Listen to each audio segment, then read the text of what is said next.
The August 26, 1970 Women's Strike for Equality captured the commonalities and the tensions in what had by then become a vibrant new feminism.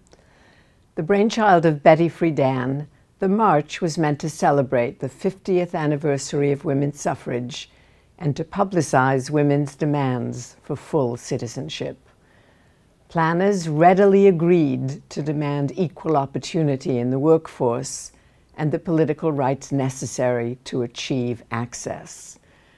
They divided over whether the time was right to ask for social equality in marriage, including rights to property after divorce, to propose credit in their own names, or to support egalitarian pensions. Radical feminists wanted to include free abortion on demand and community-controlled, subsidized childcare. But these more controversial positions evoked mind-numbing disagreements. In the end, planners compromised. They encouraged women to march under banners of their own choosing.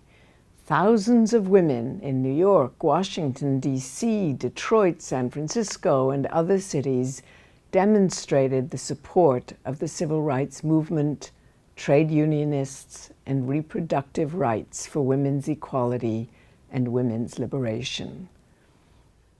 We usually date the beginning of the women's liberation movement to that women's strike for equality because it represents a moment of real unity among women, a moment when equality seemed to be a common aim. And yet, we remember that it wasn't very long before women began to split apart. Freedom and equality, after all, were relative terms.